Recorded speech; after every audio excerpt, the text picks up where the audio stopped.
Ontem o governo confirmou a mini-reforma ministerial com as entradas de PP e... Republicanos. Vamos lá? Me ajuda aí, mano. Aí, que bacana. Ontem confirmou a mini-reforma ministerial com as entradas de PP e, destravou, republicanos na esplanada. Para isso, o presidente Lula teve que demitir Ana Moser do Ministério do Esporte. Mais uma mulher que agora, esse Ministério do Esporte, passa a ser comandado por André Fufuca. E em comunicado oficial, a ex-jogadora de vôlei lamentou sua saída. Abre aspas. Esta gestão vê com tristeza e consternação a interrupção de uma política pública de esporte inclusiva, democrática e igualitária no governo federal, fecha aspas. Apoiadora declarada de Lula, desde a campanha eleitoral, Ana Moser acabou ignorada pelo governo no anúncio da reforma ministerial. Segundo o jornal O Estadão, aliados de agora, a ex-ministra ficaram revoltados com a postura do Planalto, que não citou sequer Ana Moser na nota oficial que confirmou sua saída. Uma fonte disse o seguinte, abre aspas, não agradeceram pelo trabalho, lamentável, a ministra não merecia, fecha aspas. Vamos dar uma parada por aqui. Meu querido Marcelo Suano, eu venho repetindo isso, que na política não há gratidão. Política não olha para trás para agradecer quem ajudou. Política olha para frente para ver quem pode ser útil. Os amigos, o político já tem. Eles são dispensáveis. O que ele precisa é dos inimigos. Na política, infelizmente, não se vale pelo bem que se pode causar, mas pelo mal que pode ser provocado. Você acha que essa troca no Ministério do Esporte, tirando uma mulher, mais uma mulher sacada de um ministério, interrompendo um trabalho técnico de uma atleta consagrada, reconhecida, e cedendo às pressões do Centrão, nós podemos começar a afirmar que não há muita independência nessa administração do governo federal? Qual seria o limite para diferenciar a negociação política necessária que deve haver entre executivo e legislativo e a pura chantagem? Capês, é espetacular aquilo que você apresentou. Eu só complementaria dizendo o seguinte, e política não pode ser feito por quem tem rancor. Quem tem rancor não faz política. E o que me assusta não são as reformas e a busca ou não de elementos políticos ou técnicos, mas que tudo está sendo feito por duas razões. Para se vingar daquilo que acha que deve ser vingado, e política não pode ser feita por quem tem rancor, e para negociar uma forma de governabilidade que é necessária ser feito sem ter um programa de governo claro, porque você pode dizer, eu quero chegar à Lua. O que distingue o Wernher von Braun do Júlio Verne não é dizer eu chegar à Lua, é como chegar à Lua. O que distingue o profissional do amador não é dizer o que fazer, é dizer como fazer, o que fazer. Então, nesse sentido, não há um programa de governo. E o que me assusta não é a questão técnica, mas as razões pelas quais essa negociação e esse entregar-se a exigências do Congresso, exigências de um centrão, a democracia necessita de um centro, porque é o centro que permite administrar um país. Não é a polarização, porque a polarização ela diz assim, eu não quero conversar com aquele, é o centro que diz, eu sou a ponte. Então é necessário para a democracia ter esse meio. Mas a maneira como está sendo feito, dentro de um sistema político totalmente podre e porco, porque o nosso sistema político é que é o problema, tá? Ele tem que ser reformado. A situação que nós vemos é essa em que a Ana Moser, que é uma aliada de primeira hora do presidente Lula, mas não tem vínculos políticos com ninguém. Ela acabou sendo sacrificada, deixando de lado o trabalho que ela está fazendo, e eu já digo de antemão, Particularmente, eu não tenho simpatias pela Ana Moser. Não tenho antipatias, mas não tenho simpatias. Acho que ela é uma pessoa de difícil trato, ela é uma pessoa difícil de lidar.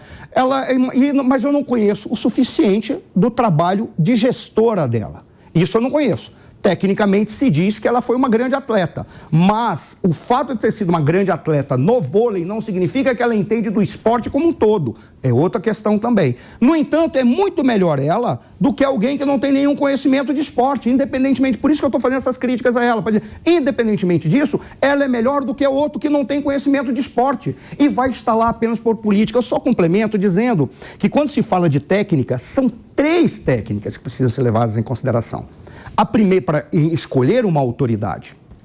A primeira delas diz respeito ao conhecimento técnico daquele problema, daquela questão, daquele universo profissional ou do tema que está sendo tratado na sociedade. Do esporte, um esportista, o Ministério da Saúde, um médico. É uma técnica. A segunda técnica é a capacidade de gestão. Saber administrar grupos, orçamentos, saber administrar aquilo que é a execução de uma política pública. Essa é a segunda técnica.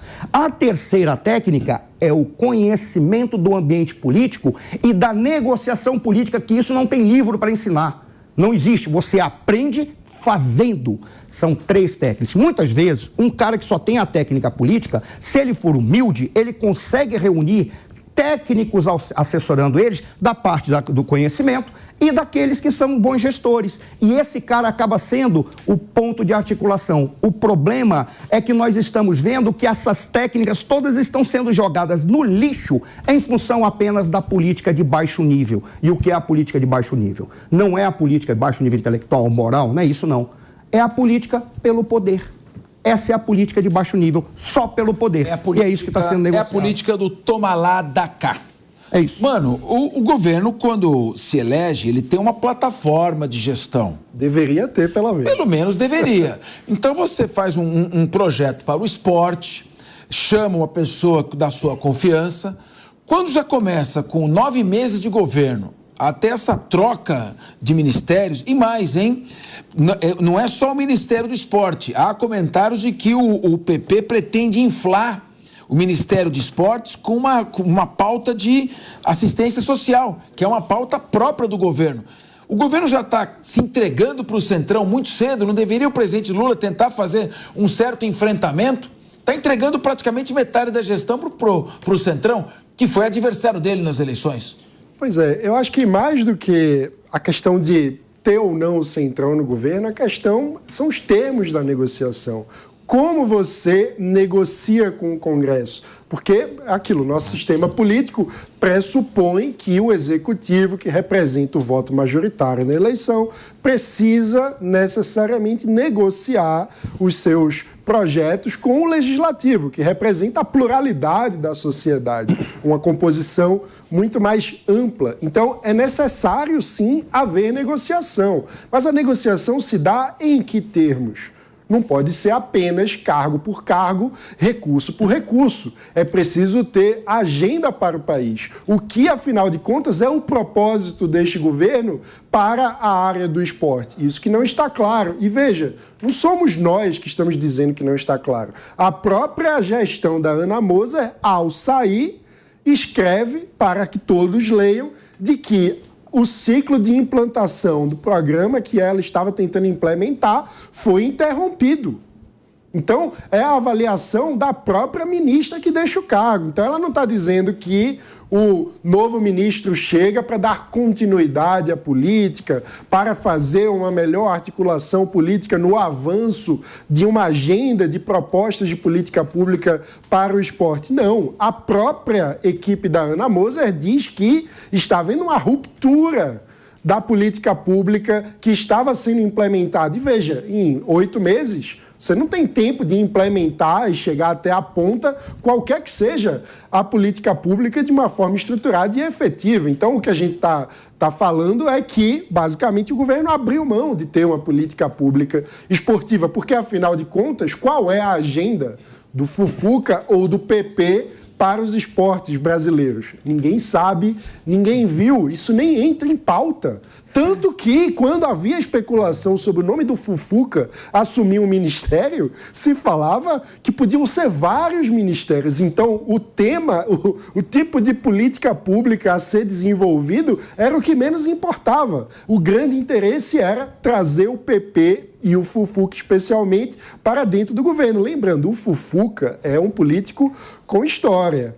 Dentro dessa história, um dos episódios marcantes foi o fato de que ele votou pelo impeachment da então presidente Dilma. Impeachment que agora é tratado pelo governo Lula como golpe. Ou seja, essa articulação toda se dá para, nos termos do próprio governo, colocar um golpista no comando de um ministério. Então, assim, não para de pé o discurso do governo e bem lembrado, projeto para o país. Bem lembrado. E uma desconsideração enorme com a Ana Moser e uma sinalização para os aliados de que o governo não é muito aliado de quem é amigo.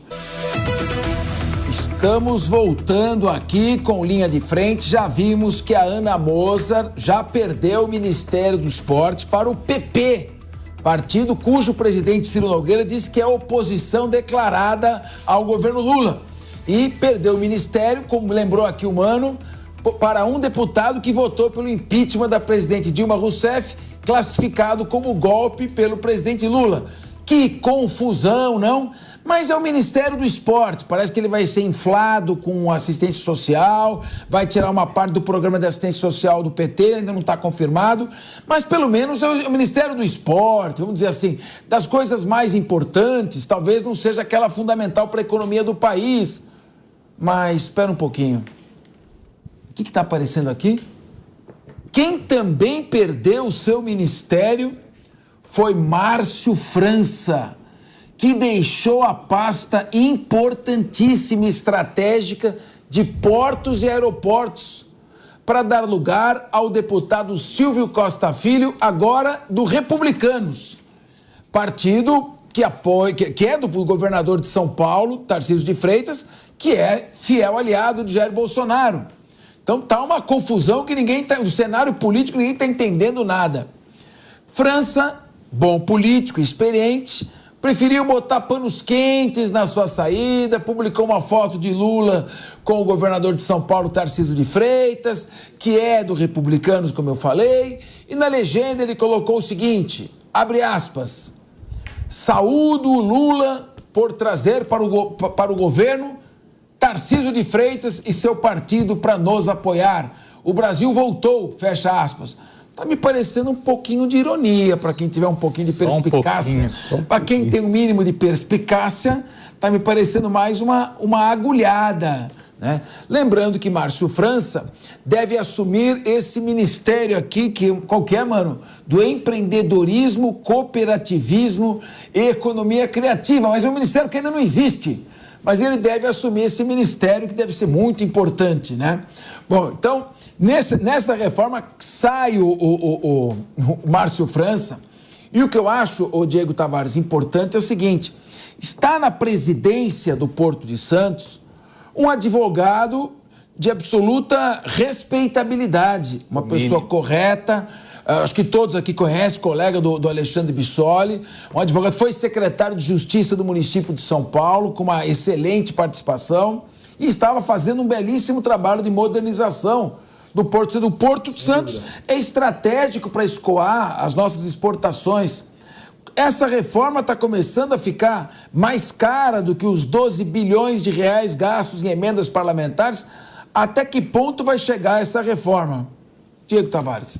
Capês, começando por esse tweet do Márcio França, você falou aqui, acho que de forma irônica também, que ele pôs pano quente na saída, acho que quente até demais, ele pôs um pano fervente aí até para machucar um pouco. É óbvio que o recado que ele passa com essa mensagem de que, olha, estamos trazendo o Tarcísio de Freitas para o governo, é uma ironia. O Tarcísio já declarou, inclusive, que era contra a entrada do Republicanos no governo e que cogitaria sair do partido caso o Republicanos aderisse à base do Lula. Ele está dizendo para o Lula basicamente o quê? Lula, olha olha só, você está fortalecendo os seus principais adversários no próximo processo eleitoral. É isso que o Márcio França está dizendo para o presidente. E o Márcio França, ao contrário da Ana Moser, que perdeu o seu emprego no Ministério, perdeu o emprego, mas não perdeu a piada, né? O Márcio França é um político super experiente, goste ou não goste dele, ele é sim forjado nas alas da esquerda, mas é um político habilidoso que sabe jogar o jogo. Haja vista que pegou o Alckmin como um cadáver político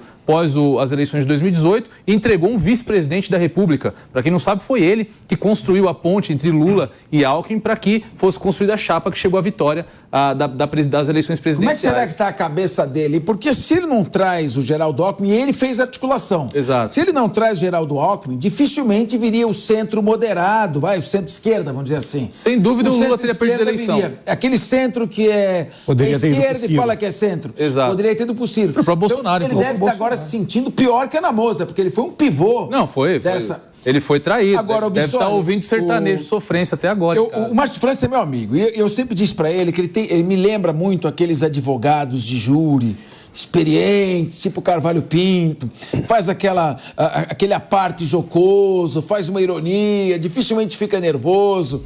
Quando ele está dizendo, parabéns, Lula, você trouxe o governo Tarcísio para dentro do governo, como quem diz, parabéns, você está fortalecendo o Bolsonaro. O que você está achando disso aqui?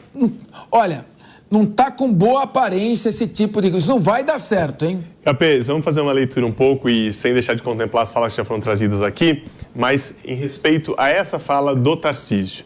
A gente tem que lembrar que o Márcio França foi cobrar uma fatura de ser ministro por um fator muito importante. Ele era pré-candidato a governador em São Paulo. E com muita viabilidade, pontuando muito bem nas pesquisas. Que já tinha sido candidato a governador e quase foi ao segundo turno. Aliás, quase ganhou, né, as eleições também. Foi uma disputa muito difícil. Desculpa, eu não resisti, desculpa. Paulo Scaff quase foi ao segundo turno. A tua lembrança foi muito oportuna.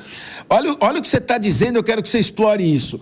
O Márcio França deixou de ser candidato a governador, abrindo espaço para o Tarcísio se eleger governador, em troca do Ministério de Portos e Aeroportos, que agora vai para o Tarcísio, de certa forma, para o partido dele. Explora essa construção que está muito interessante. Exatamente, Capês. Então vamos lá. Márcio França, muito bem pontuado nas pesquisas, tinha ido na eleição anterior, lá em 2018, ao segundo turno, por muito pouco não se reelegeu governador de São Paulo, porque ele estava exercendo o cargo de governador naquele momento, abre mão da sua candidatura para Fernando Haddad, num acordo com o PT para não dividir votos e não permitir que o Tarcísio ganhasse as eleições. Faz um acordo, então, como não teve a sua candidatura, de assumir o ministério no governo Lula. E não qualquer ministério. Abriu mão da possibilidade de vencer o governo do estado de São Paulo para apoiar o candidato do Lula. E aí lhe dão um ministério de prestígio, Portos e Aeroportos. E não é uma toa, de uma região que ele nasceu e foi criado e conhece bem. Márcio França é de São Vicente, foi prefeito lá, conhece a região como ninguém. Ele não escolheu Portos e Aeroportos porque eu quero isso, porque eu resolvi acordar e falar desse assunto. Sabe do que está falando. E mais, como o Capês muito bem lembrou, nomeou Pomini como presidente do Porto Santos, um técnico responsável que traria para lá eficiência, dinamismo e inovação para fazer com que o Porto pudesse produzir muito mais e entregar muito mais com a sua capacidade. Ou seja, um ex-prefeito do município vizinho a Porto Santos, que conhece muito bem aquela região, com um técnico ali para fazer um bom trabalho e tendo aberto mão de uma candidatura muito bem sucedida já na eleição passada e que poderia ter sido bem sucedida nessa eleição, ter ido ao segundo turno contra o Tarcísio para apoiar o Haddad. Tudo isso é deixado de lado e tira-se o Márcio França e vai levar lá para o Alckmin e dizer o seguinte: Alckmin, faz o seguinte, acha um espacinho aí, tira uma sala sua e dá uma sala para o Márcio França, já que ele é teu amigo,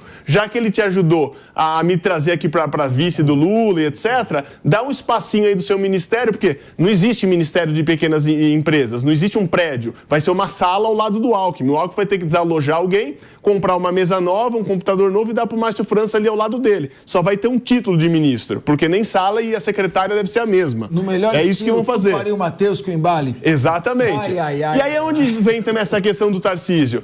Quando se discute a presença do Porto de Santos, não é à toa, não é só a discussão de tirar um técnico que está lá hoje fazendo um bom trabalho, mas é um recado político. Todo mundo sabe a queda de braço que tinha entre o Tarcísio e o governo federal pela privatização do Porto de Santos. E quando o republicano vai para o governo e o Tarcísio ameaça sair do republicano por isso, que é o que ele deveria fazer, por um simples fator, governador, não existe fidelidade partidária que perde o mandato se o governador sair do seu cargo para outro partido. Então, ficar no Republicano é uma opção do governador, mesmo tendo aderindo à base do governo Lula, ok? É uma opção ficar no Republicano, porque poderia sair sem qualquer consequência de perda de mandato. Ao ficar o governador no Republicano e possivelmente, se ocorrer uma troca na presidência do Porto de Santos, o que vai aparecer foi um acordo de entrada do Republicano no governo federal com a anuência do governador, exceto, e aí faço uma ressalva, que se mantenha um cargo técnico com uma gestão técnica, como tem hoje, e que o governador não indique alguém de sua responsabilidade.